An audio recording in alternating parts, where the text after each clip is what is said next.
modern mind, ancient book, walk away. Did you know that David was the king after God's own heart, but sin and the sword entered his house?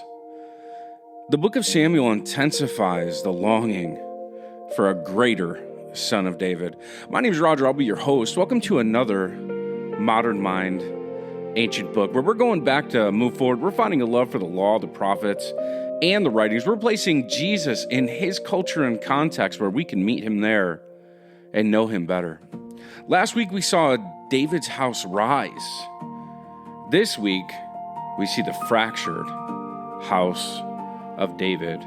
Biblical scholars see 2 Samuel 11 through 20 as one of the greatest writings, including the structure, interactions, and the truth that's told in it in the Bible itself. It's important to note here that the Bible is being very, very honest.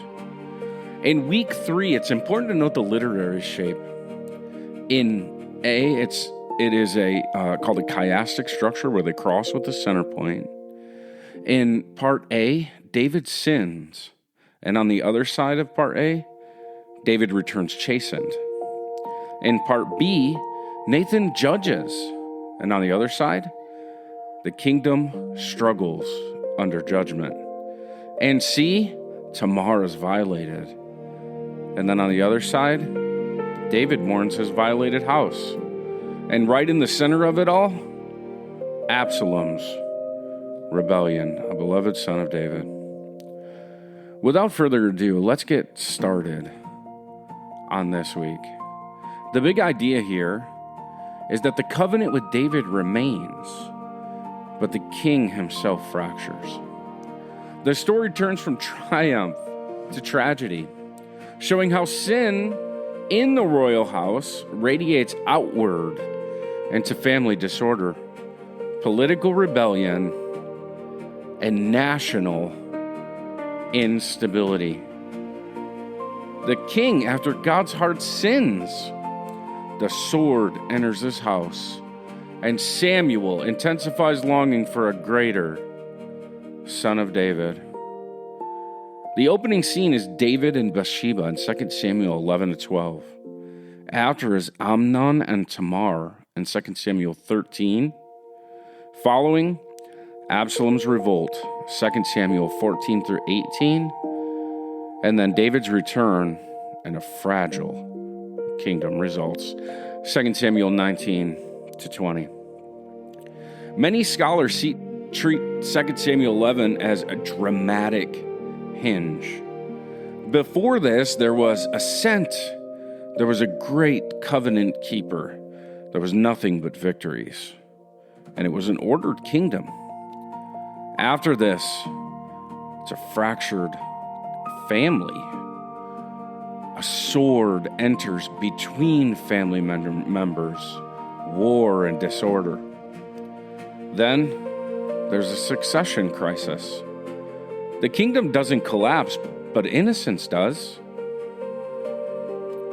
David defeats giants, yet he falls to desire. It's the garden motif. The woman caused him to fail. The greatest threat didn't come from the Philistines, but it was David's own heart. This isn't men are greater than women. It's that where one is broken, the other follows. It's that what we love can fall, and instead of correcting that, instead of, in this case, not partaking in it, we fall to the desires of our heart. Instead of reaching God and rebuking that which you know is wrong, in this case, we're going to learn more about what David did. He just did it because there's a way that seems right to a man, but that way leads to death. Then it happened in the spring, at the time when the kings go out to battle, that David sent Joab and his servants with him and all Israel, and they destroyed the sons of Ammon and besieged Rabbah. But David stayed at Jerusalem. Now, when evening came, David rose from his bed and walked around on the roof of the king's house.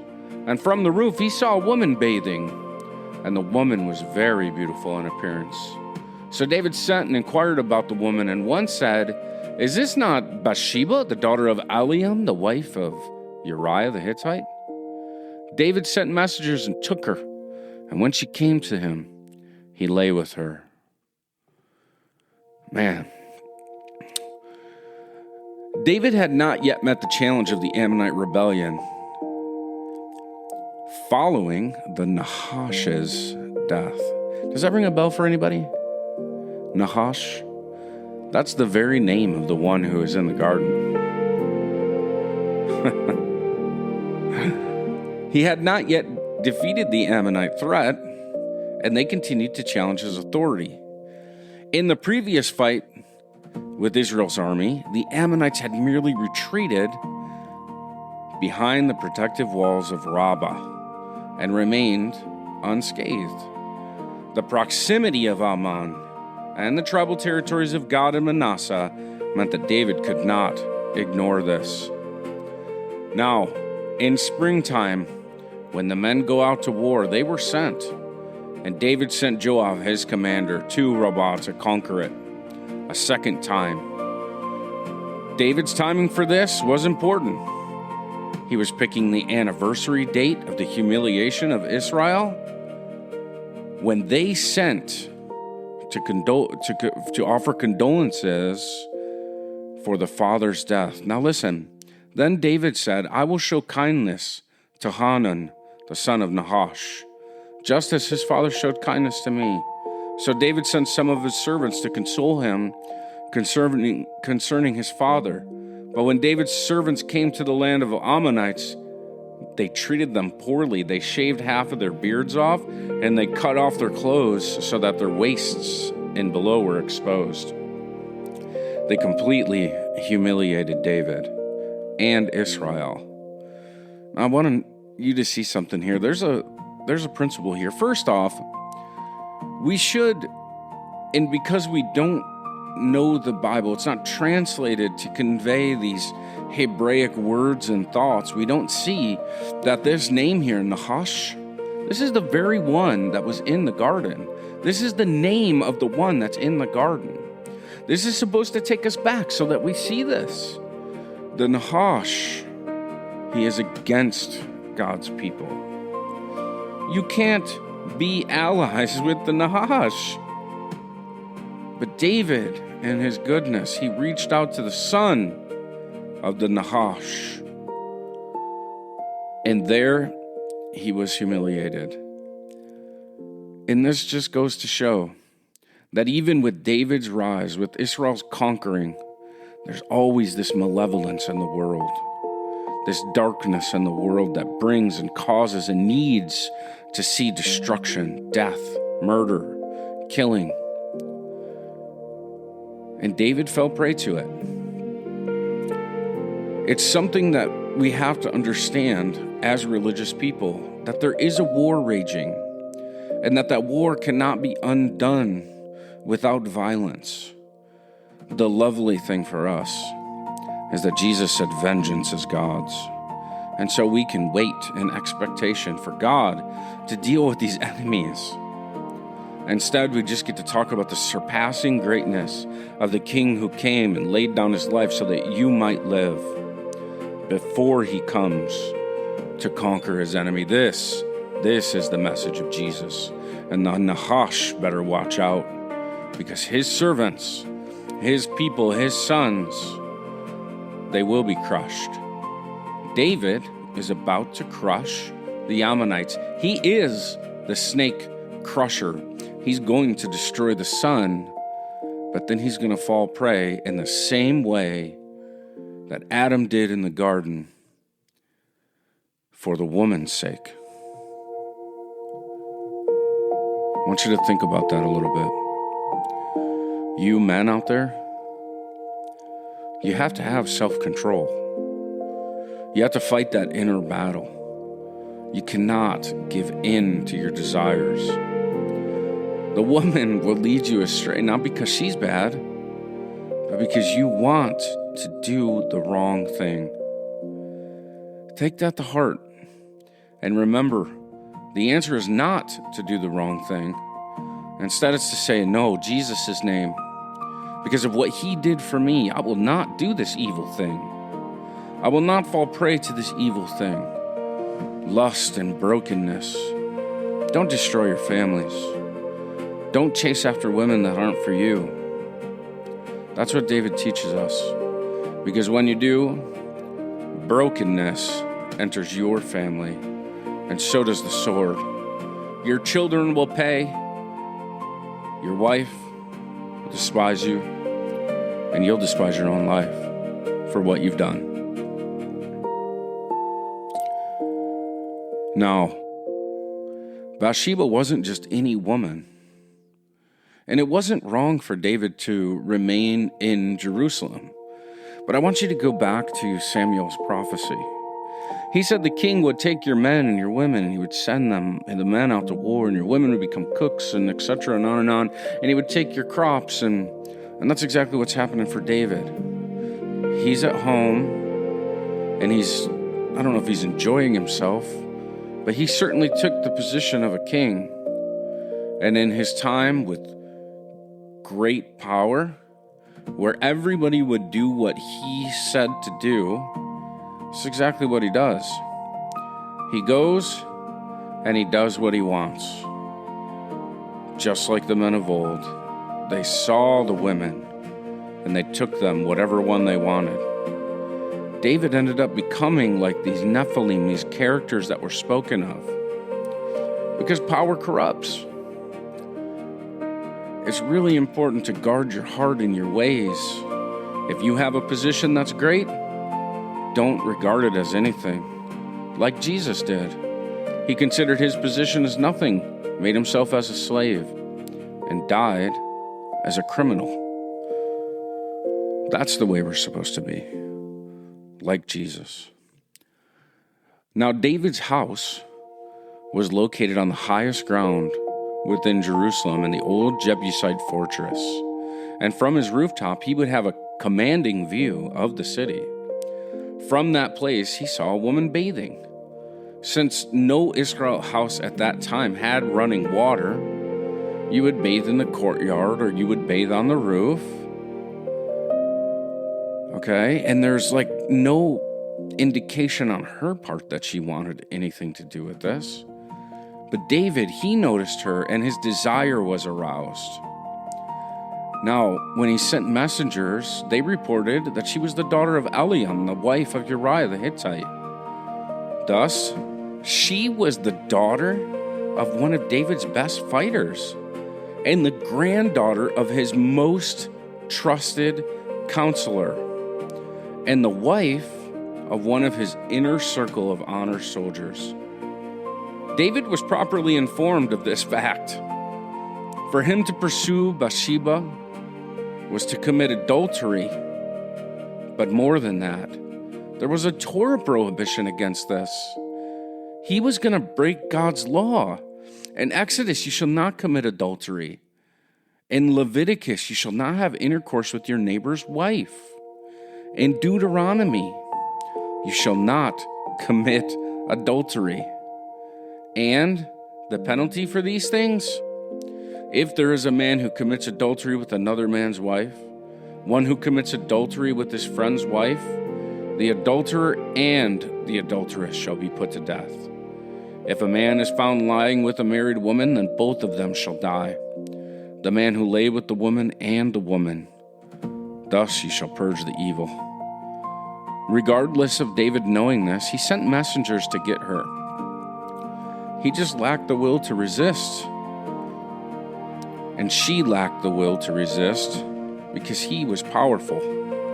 He abused his position and used it. He saw and he took. He went to the wrong tree. Listen, the Bible was always moving toward this moment. That's why I love this document.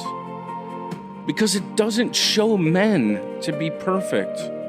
There's no other document in the world like this. Instead, what we see is God is righteous and men fail consistently.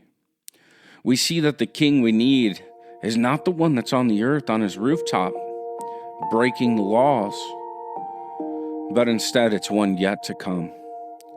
And the Bible makes it explicit that this couldn't be the Savior, that this couldn't be the true king who would set up the forever kingdom. Because immediately following this, there's going to be a problem for David, a problem that he could not overcome, because when sin and death, they entered the world, this is the result of it. No flesh, no man will ever be able to overcome this. It takes God. It takes a movement of God. Jesus had to intervene in the world to make this right. This is the way. This is the way. Now, he tries to convince Uriah. He tries to become more wise than the others. David starts to act as the Nahash right now because he's not been caught yet. And so he's trying to fix his problem before it becomes a problem. Because if Uriah will go to her, then that could be Uriah's child. However, Uriah is a faithful, kind, hardworking fighter in David's army.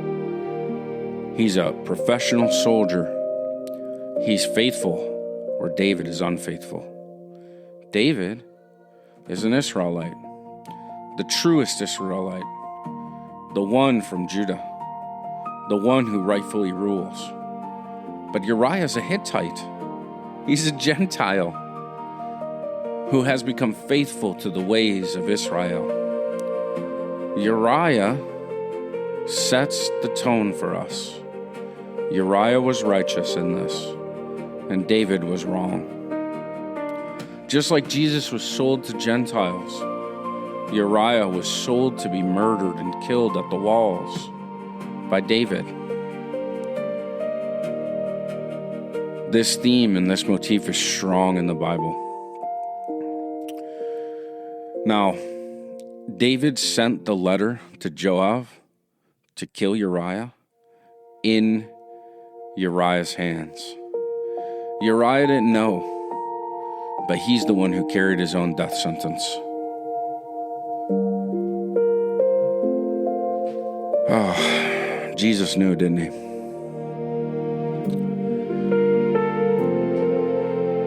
Uriah went out of the king's house, and he walked, and he took that letter, and then Joab sent him to the front line to be killed. Now, when David was notified, Joab made sure to note that David told him. And this is what he said. The men of the city went out to fight against Joab, and some of the people among David's servants fell, and Uriah the Hittite also died. Then Joab sent and reported to David all the events of the war. And this is what he said to the messenger.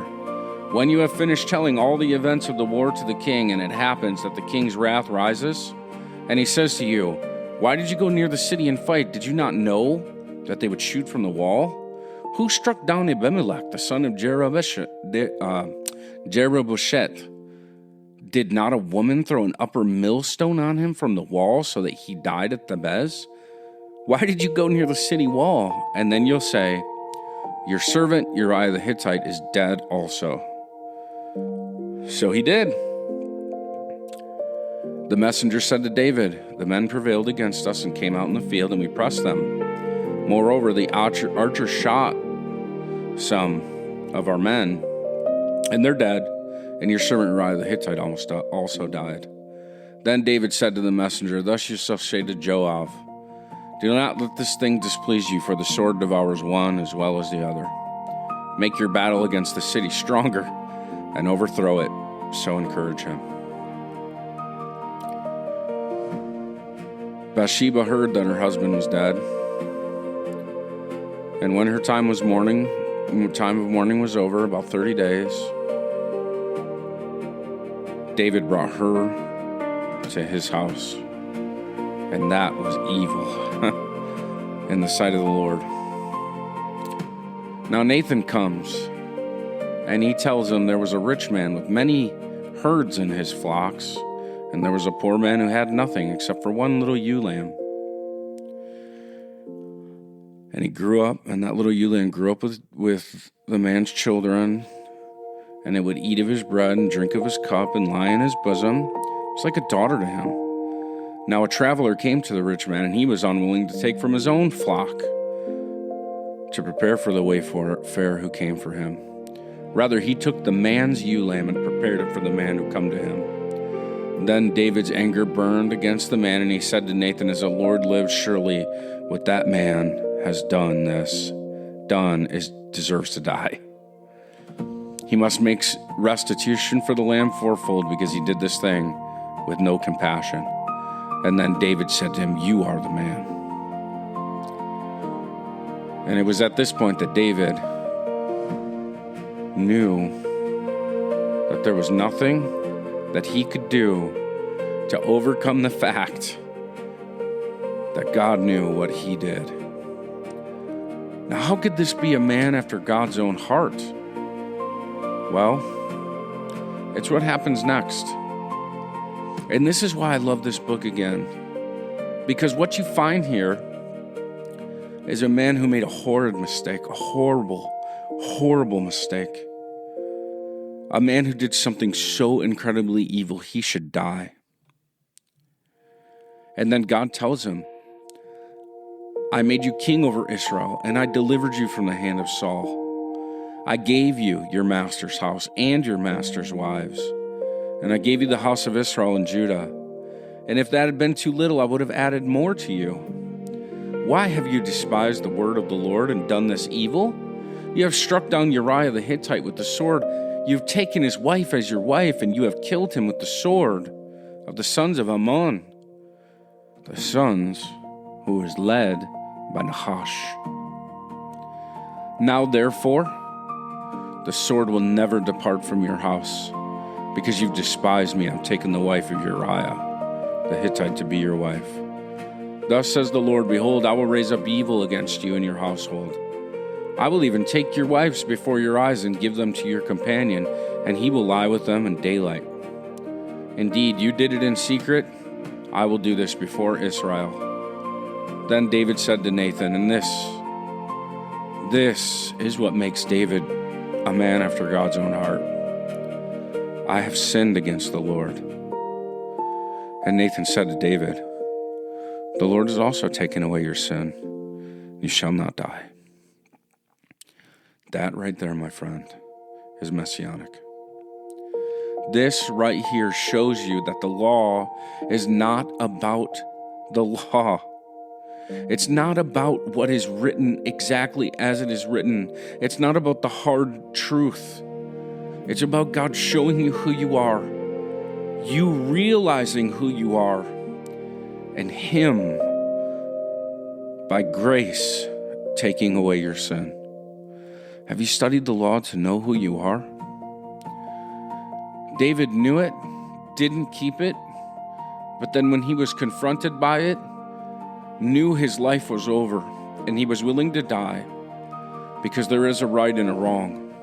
And he ate from the wrong tree, and he was going to die. But his sin was taken away. And so can yours. At this very moment, this is the time.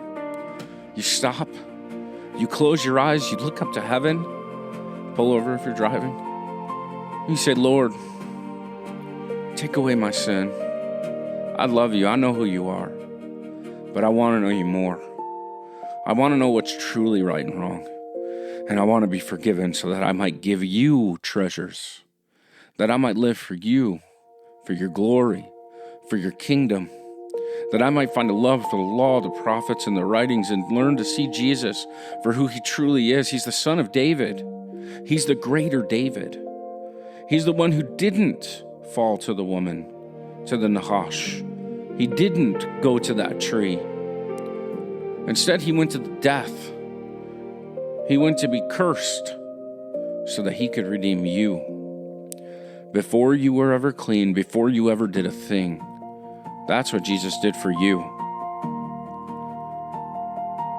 Because he's taken away your sin. And if you would do that and walk in his ways, you would not die. Now, Bathsheba's child was very sick. And David inquired of the child. And he fasted. And he laid on the ground for 7 days. And he would not eat. And he would not take care of himself. And the people thought he was a fool. And on the 7th day, the child died. On the 8th day, that child was supposed to receive a name and be circumcised. He was to become a child of the covenant, counted among Israel. But he never made it to that day. He was never given a name. He was gone.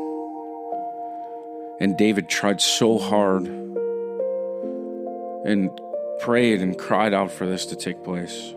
And this is also another important moment for us. No matter how faithful you are, no matter how much you love God, when you do something wrong, there is a price to pay. And we will pay that price. The world that's coming will have none of this. No more death, sin, tears. But this is the one where you have to give yourself up. And David shows us exactly what that is. Because on that day, when it was over, when he knew that the child had died, then David got up from the ground. He washed. He put some oil on himself and he changed his clothes. And then he went to the house of the Lord and he worshiped. And I know what he said. He spoke as Job spoke. He said, "Blessed are you who gives and takes away." That's why he was a man after God's own heart. Then he ate, and his servant said to him, "What is it you've done? When the child was alive, you fasted and wept, but now that he's gone?" And listen to what he says. Who knows? Maybe the Lord would have been gracious to me and the child may live. But now that he's died, why should I fast? Can I bring him back? I will go to him, but he will not return to me. All the pain in the world is summed up right there. We're all going to pass from this world. And we will go to those who pass. He trusted that boy was with God. And now David knows he will also go to that place. Do you know that? It's important that you do. Now, Nathan blessed David's next son because David went into Bathsheba and she gave birth and she named him Solomon. It's a good name. What it means, Shalomo is how you say it. What it means is like the Father's peace. And Nathan named him, prophetically, Jedediah, beloved of the Lord. This is the one who's to be king. Now, there's still more work to do in Rabbah. Rabbah was of the Ammonites. Okay, because of David's sin, presumably, they couldn't overcome. It just wasn't going to happen that season. But Joab continued to fight. And the sons of Ammon, they failed. Joab captured the royal city. Now, this was something that was still going on from the time of Joshua. But David had work to do, and he continued doing it. Now he says, I have fought against Rabbah, Joab. I have even captured the city of waters. Meaning this, they had sieged the city, but there was a heavily fortified part of the city that had the water. With water, you can survive, even if you're starving. But with no water, you can't survive even 2 days. So here the city would fall. Now they gathered the rest of the peoples, and they went. Now this is when David went. He went to go see the fall. And he went there and he took this crown. Now this was like a ceremonial crown, 75 pounds worth of gold. They took that crown, they came back. Now, notice, the Ammonites had been a problem. David's son, Amnon, which is his first son, the one who was rightly born to him, not from a concubine, he is really similar to the Ammonites, isn't he? Because there's always spiritual warfare. And when you open the doors like David did, this is the kind of stuff that comes in. And like father, like son. Power corrupts. Desire corrupts. Where David could not control himself, Amnon could not control himself. Amnon, the son of David, loved his own sister. Well, his half-sister. Amnon was so frustrated because of his sister Tamar that he made himself ill. Amnon's friend, called Jonadab, son of Shemaiah, he counseled him. He's the one who had the wisdom like the snake, right? Jonadab, listen to what it says about him. Jonadab was very shrewd. This is the same language used of Nahash, garden motif. And he said to him, O son of the king, why are you so depressed? Will you not tell me? So he said, pretend you're sick. When David comes, tell him that you want Tamar to come here, and then you can take her. So Tamar went to her brother's house because David sent her, because he asked. Amnon asked David, send her here to take care of me. So she went. After that, he sent all of his servants out, and he said to Tamar, bring the food into the bedroom that I may eat of it. So Tamar brought it to there, and when she brought him the food, he took hold of her and said to her, come and lie with me. But she answered to him, no, do not violate me, for such a thing is not done in Israel. As for me, where could I get rid of my reproach? She's a royal daughter. She's to be given in marriage. This is a very, very important thing that's happening right here. What happens after this is she can never be given to another aristocrat. And she's pleading with this man morally. Please don't do this to me. Then she pleads with him for his position. You will be counted as one who is a fool among your people. Just ask David, and he'll give me to you. But he would not listen to her because he's stronger than she is. Now following this, after he's done this horrible thing, he tells her to go away. He rejects her. Now, if one would do such a thing as this, in the law, it says that he must marry her, but he despised her. So morally he was wrong. According to his image and the person he's supposed to be and the way he's supposed to conduct himself, he was wrong. And then when it comes to God's law, he was wrong. He acted in the ways of Lot, in the ways of Egypt, in the ways of the Nahash. He took what he saw and he ate at the wrong time, at the wrong place, and the wrong way. And this is a curse. Now, she goes to her brother, Absalom, and he said to her, has Amnon, your brother, been with you? But now keep silent, and my sister, he is your brother, do not take this matter to heart. So Tamar remained and was desolate in her brother Absalom's house. She could never be given away. But Absalom had mercy on her. Now listen to this. Absalom. This is the father of peace. Keep that in mind as we go, okay? Now David also heard of this, and he was very angry. But Absalom, he didn't say anything to Amnon, either good or bad. It came about after 2 full years when the sheep shearers were in Baal Hazor, which is near Ephraim, and Absalom invited all the king's sons. And he did this, conspiring. He too became wise. He became the brother killer. And get this, King David did nothing. He didn't respond. He didn't. This is what sin does to you. Where you make mistakes, where you break the law, you become permissive of those who do. And that's when this enters your home. That's when this enters your family. Because you don't crush it. You try to forget about it.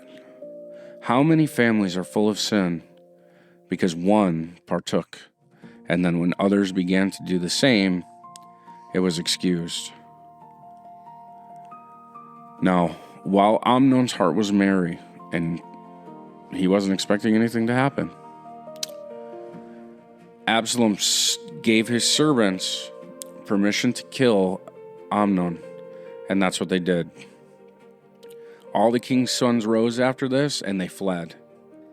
Now David heard that all of his sons were dead, but that was a bad report. Later, he finds out that it's only Amnon that's killed. And Absalom, he fled. He fled his home, and he fled his country. Now Absalom had fled, and the young man who was the watchman raised his eyes and looked, and behold, many people were coming from the road behind him by the side of the mountain. Jonadab said to the king, behold, the king's sons have come, according to your servant's words. Now Absalom fled when he went to Talmai, the son of Ammihud, the king of Geshur, and David mourned for his son every single day. So Absalom fled and had gone to Geshur, and was there for 3 years. The heart of King David longed to go out after Absalom, for he was comforted concerning Amnon, since he was dead. Absalom became the more moral one in this, but he took the position, the king of peace, who became wise like the serpent. Now Joab, the son of Zeruiah, perceived that the king's heart was inclined toward Absalom.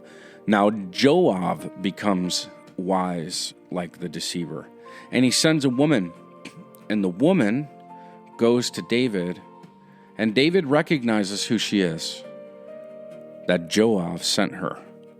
And he asks her, and she tells him, yes, it is Joab who sent me.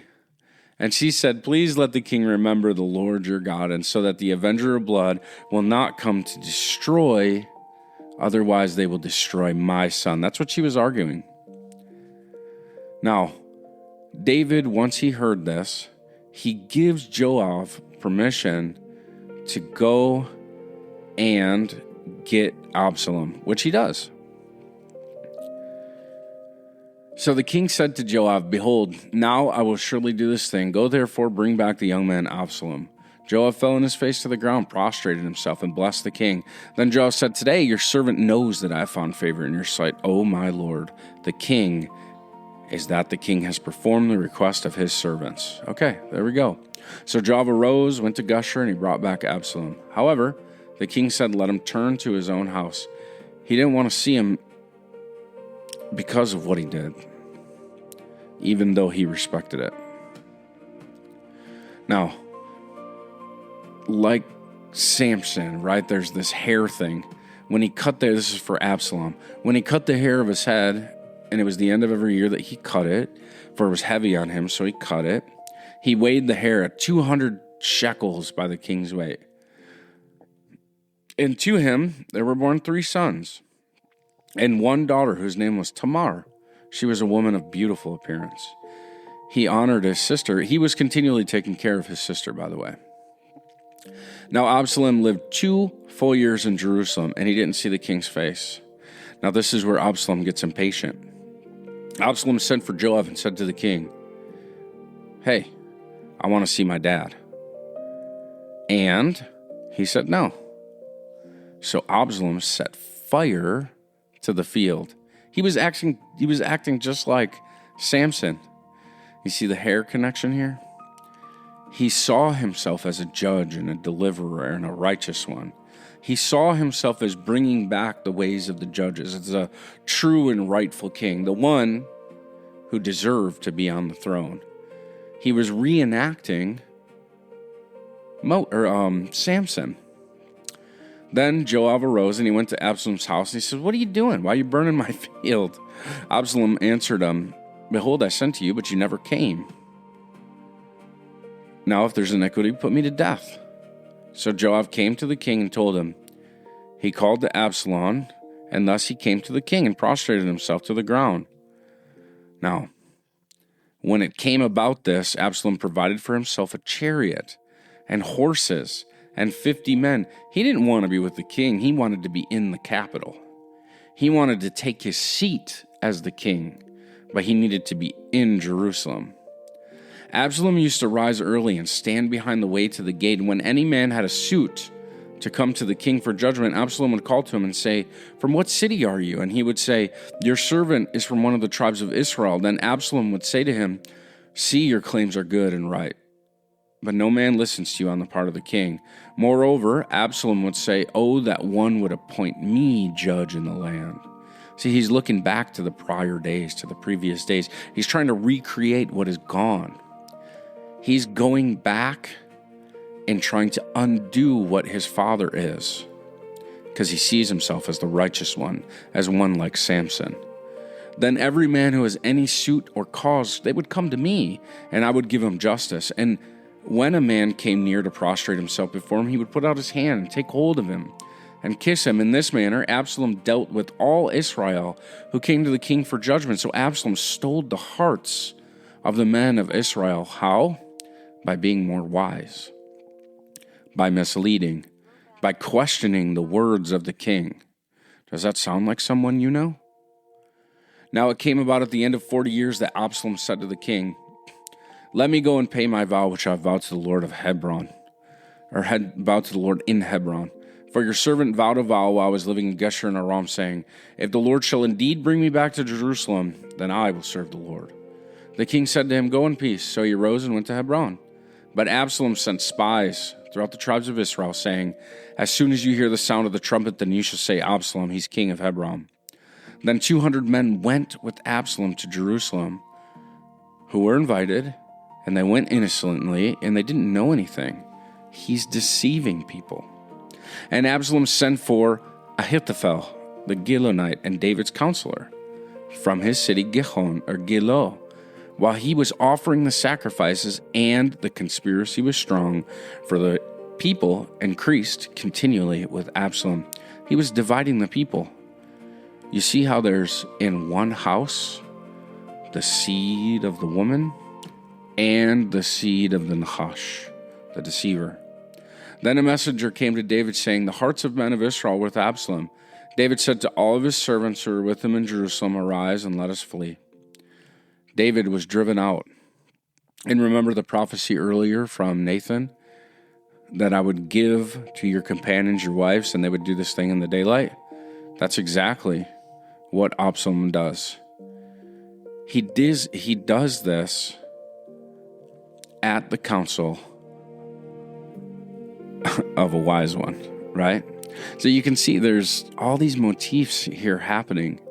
It's important for us to note that not all wisdom is good wisdom.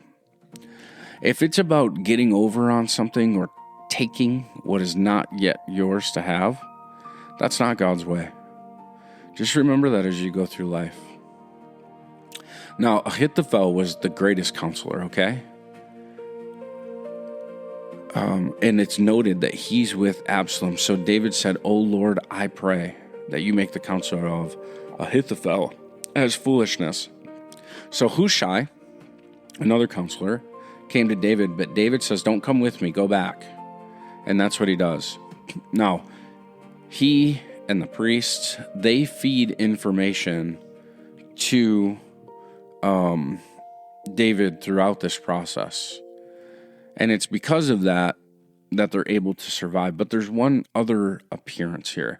If you remember Mephibosheth, he's the grandson of Saul, who was lame, whose legs didn't work.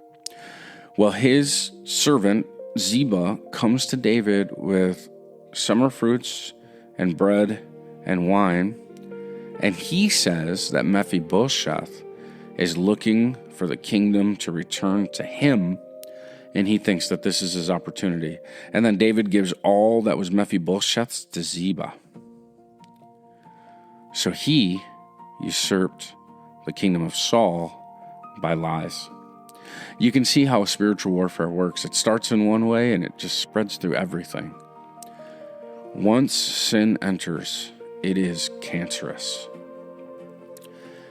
And this shows you how the world of men, because we don't know everything, because we can't see everything, it puts us in a very bad place. Because as time goes and we continually make worse or bad decisions, worse and worse things continue to happen. And that's what's happening to David right now. The kingdom is fracturing. It's fracturing under power struggles. It's fracturing under lies. It's fracturing under the wisdom of men. Because where there's power and riches, there's desire. And where there's desire that's unmitigated and seen as wise, then all of these horrible decisions are made. But David is a broken man. He doesn't believe any of this is necessary anymore. David's no longer a man of war, even though he's still the king. I see David during this time. If I had my own character development, I would write that with Bathsheba, he realized that he became what Samuel predicted, and that he was acting like these Nephilim, that he was acting as those cursed of God, and that he was going to the wrong tree, and that he was serving the wrong father. And I believe that he was just dutifully living out his life, what was left of it here, but what he was looking for was to be translated, to leave, to change. I don't think he saw this place as his home anymore. I think he saw all this brokenness as something he just no longer wanted to take part in. And I think because of that, he was kind of paralyzed. But that's what makes him see clearly. That's what makes him understand that he needed a savior, that he needed the true king to come. And I believe David did know that. So David lost Israel, lost Jerusalem to Absalom. During this time, all of this really horrible stuff happened. Absalom pitched a tent on the roof, and he went into his father's concubines. Now, Hushai told him that if he came after David now, meaning right away, that they could kill him quickly. But Absalom wanted a second opinion. Or that was Ahithophel, I'm sorry. Now, what he did is he called Hushai. Now, David sent Hushai back. And Hushai said, "No, your father is a great warrior. If you do this, the people that you send will be struck down, and then Israel will turn against you." So they waited. Ahithophel, on the other hand, went and killed himself because he had just betrayed his king. Now that kind of rings the bell for something, doesn't it? That's what happened with Jesus. He was betrayed and that same man killed himself. These motifs are all through this. Now, he sent word to David through Zadok and Abiathar, the priests. And David got the word. and they understood what was going to happen. David at this time was also organizing himself. And after they crossed the border, they made 3 separate divisions that would take care of, the war that was coming, okay? So he set commanders of thousands and commanders of hundreds, and David set the people out, 1/3 under Joab, 1/3 under Abishai, the son of Zeruiah, Joab's brother, and 1/3 under the command of Ittai, the Gittite. And the king said to the people, I myself will surely go out. But they said, no, don't go out. And this is what tells you that when he was in the city, waiting, and when he, did the thing with Bathsheba, that it wasn't because he was not taking care of his duties. It was because the people didn't want him out.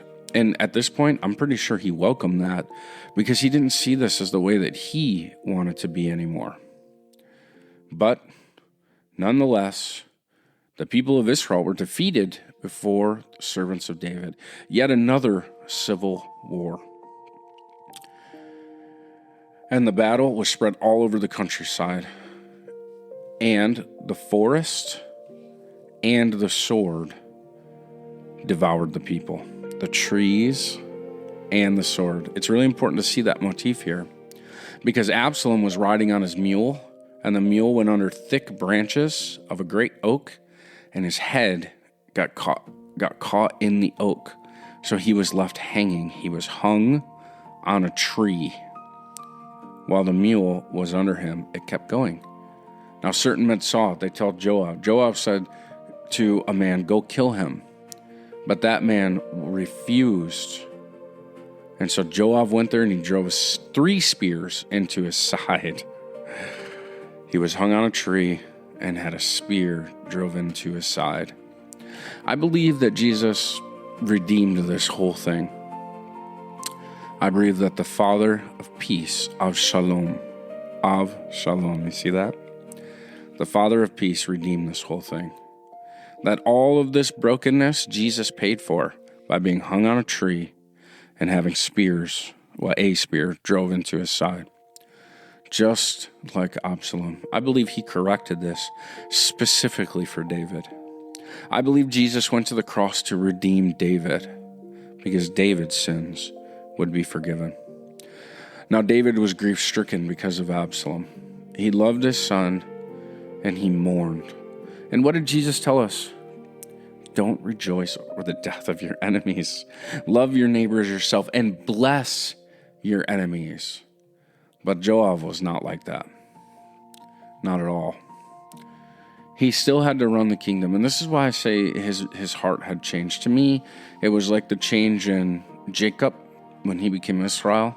He just sat back. He never really involved himself anymore except for to be protective because he knew what the world was. And I believe that's what David sees here. I believe he knows what the world was. And he was giving himself up to God and not to live the ways of the world. But there was still a kingdom to be run. And Joab and Solomon was going to be next. But Absalom. Now, Joab reproves David. This is what he says, okay? Then it was told Joab, behold, the king is weeping and mourns for Absalom. The kingdom, or the victory that day, was turned to mourning for all the people, for the people heard it, said that day, the king is grieved for his son. So the people went to stealth in the cities that day as people who are humiliated and steal away, who flee in battle. The king covered his face and cried out with a loud voice, oh, my son Absalom, oh, my son, my son. Then Joab came into the house of the king and said, today you have covered with shame the faces of your servants by loving those who hate you and by hating those who love you, by loving those who hate you. If you've ever wondered why David was a man after God's own heart, this is it right here. He was different than Joab. Joab was a killer. He was a schemer. He was a liar. He was a professional soldier. And David was once that. But now he's one who loves his enemies. This is the one new man. The king arose and sat at the gate, And when the people said, they said, behold, the king is at the gate. And Israel fled, each to his tent. All the people were quarreling. However, Absalom was gone. And King David sent to Zadok and Abiathar the priests, saying, speak to the elders of Judah, saying, why are you the last to welcome me back? You are my brothers, you are bone of my bone and flesh of my flesh. That unity right there, loving your enemies, right? Say to Amasa, are you not my bone and my flesh? May God do so to me? I mean, David's just turning the whole thing around. He's bringing back peace in a broken situation. Now, they sent word to him, return you and all your servants. So the king returned and came to as far as the Jordan, and Judah came to Gilgal. This is a place that keeps coming up. It's the place where all the calamity kind of starts for the last while. And Shammai, the son of Gera the Benjamite, who was from Bethlehem, hurried and came down with the men of Judah to meet King David. There was 1,000 men of Benjamin with him, and Ziba, the servant of the house of Saul. And they came, and as they were crossing the Jordan to bring over the king's household and to do what was good, and Shammai, the son of Gera, fell down, and he told him, let not the Lord consider me guilty. This is the one who cursed David. And David promised him that he wouldn't kill him. And he's right. He wasn't going to kill him on this day. Now, here we are. David's back, and he's got to deal with something. Remember Mephibosheth? Then Mephibosheth, the son of Saul, came down to meet the king.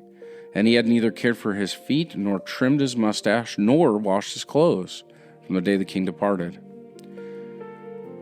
It was when he came from Jerusalem to meet the king that the king said to him, why did you not go with me? So he answered, O my lord, the king my servant deceived me. For your servant said, I will saddle a donkey for myself, and I will go ride on it with the king, because your servant is lame. So Mephibosheth says that Ziba left him there, lied to him. Moreover, he has slandered your servant to my lord the king.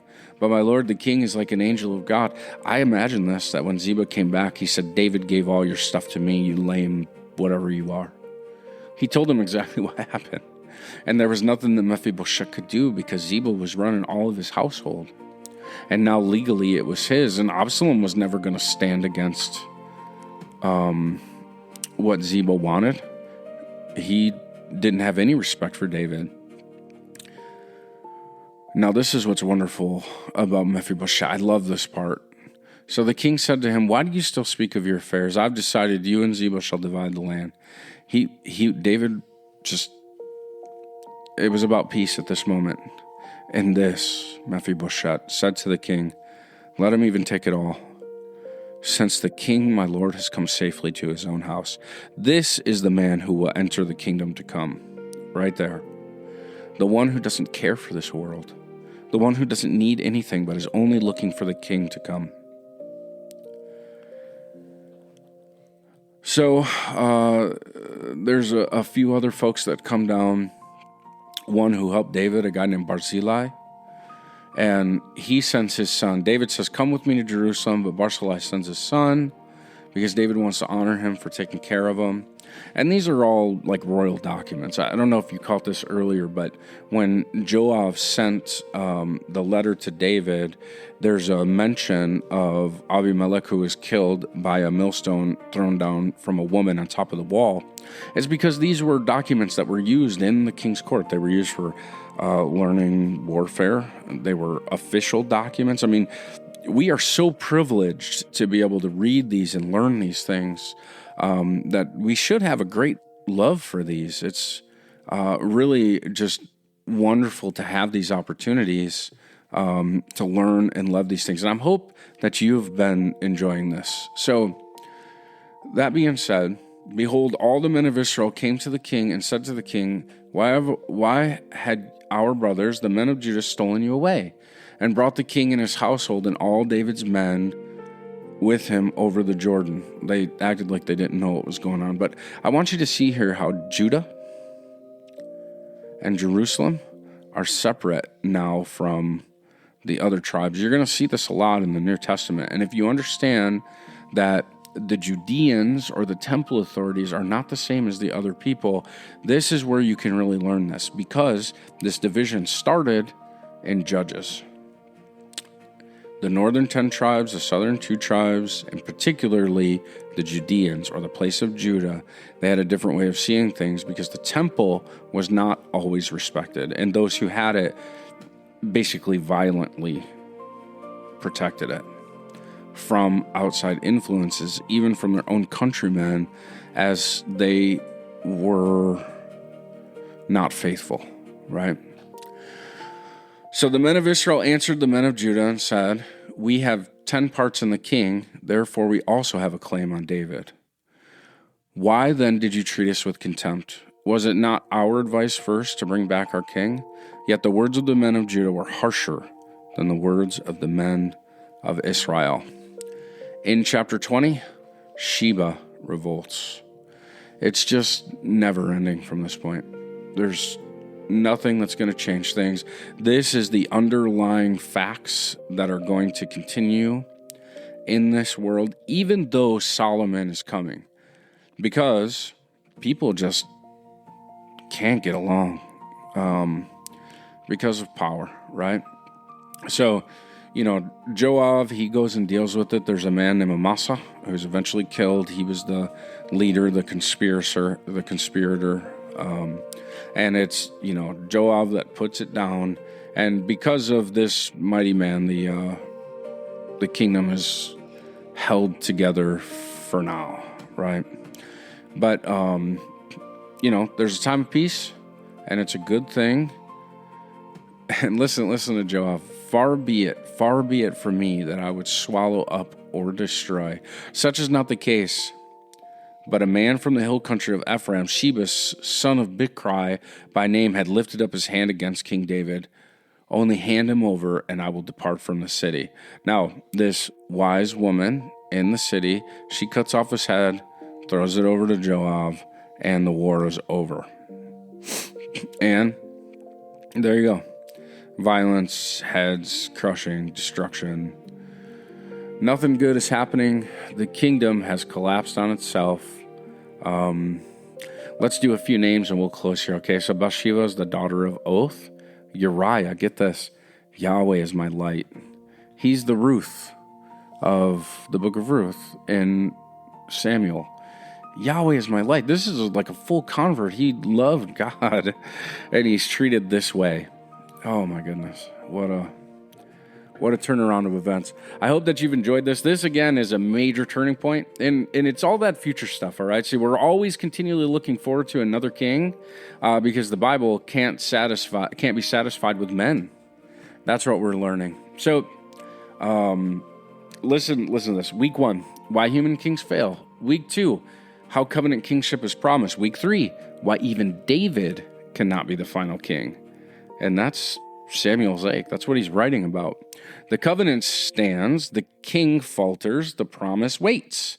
The scripture begins looking for the righteous son of David who can bear a kingdom without breaking it. Samuel doesn't diminish David, but it reveals why David has not been enough. Join us next week for the final week of Samuel's, 1st and 2nd Samuel, which is just one scroll, the scroll of Samuel, when we explore hope beyond a broken kingdom. Again, my name is Roger. I've been your host. Thank you for joining me. Certainly hope that you have appreciated the time. I certainly appreciate you. We're going back to move forward, finding a love for the law, the prophets, and the writings. Please feel free to reach out to us at modernmindancientbook.org. Bye-bye for now. May the Lord bless you and keep you and make his face shine upon. May he be gracious to you and turn his face toward you and bring you peace. Walk the way, modern mind, ancient book.